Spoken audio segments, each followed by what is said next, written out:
Okay, here's my 89 F-150 with the old straight 6 engine, 4.9 liter. Here's where the old airbox used to be, along with the window washer and this cool can over here. I had to relocate a little bit. There's the original holes. I'll probably just move it a bit. The stock hoses, will not be long enough for what I've got in mind.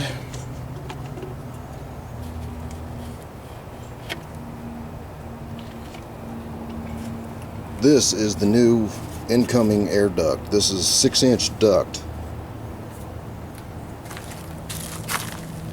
And through here, you can see the original slot where the factory airbox was. I measured that, the outside radius divided by pi, and found out a 6-inch duct will wrap it. So that's the inside, nice and airtight, just a straight ram shot right down the throat. That feeds into this. That feeds into this.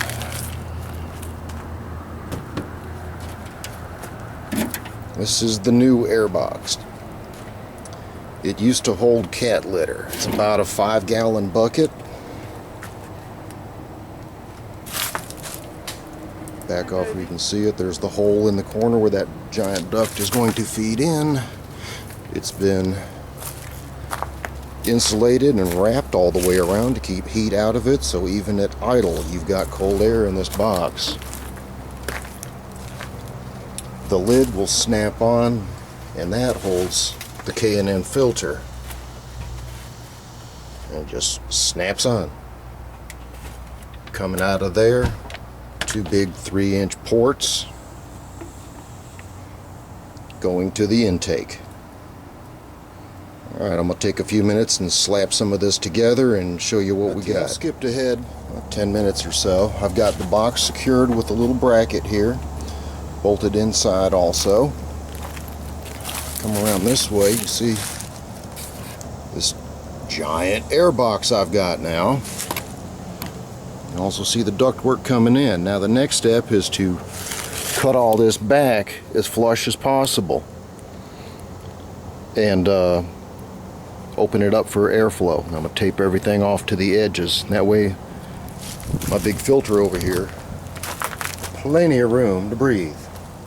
Alright, if you look closely, you can see my bumper down through this giant hole in the back of this box. Hard to see with the hood in the way.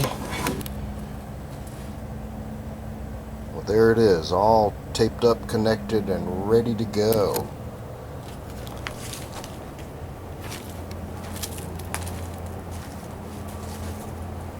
There's where it feeds in, all taped off inside and out. That's going to be cold air no matter what. That big old hole feeding back inside.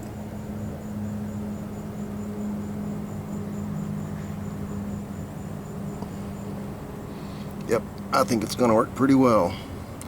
Let me get the filter on and the intake hoses and we'll see what happens next. Alright, here's the beast again, wrapped up.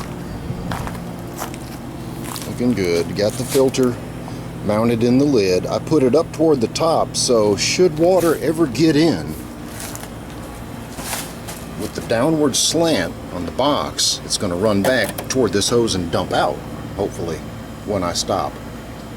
But if I don't have back pressure on this thing, I'll be really surprised, because I've got, like I said, 6-inch duct coming in, this giant bucket, 2 3-inch outlets, which I just need to connect up, which feeds into 2 2-inch intakes on the throttle body, which I just shortened the stock hoses. I think they'll do the job. I wish I had 3-inch running all the way through, but oh well. Anyway, taking a couple feet off of this will help with the flow. I got more 3 than 2. So I just got to feed these over to these 2 inlets in the lid, and we're good to go.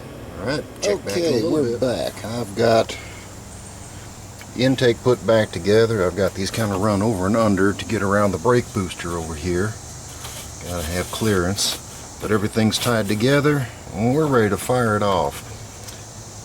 On the stock intake, I cut this much out to have less of a distance with the 2-inch tubing and more 3, so there's less constriction going through. Hopefully that'll help. There's some throttle body modifications I could do later on, but that's a different video.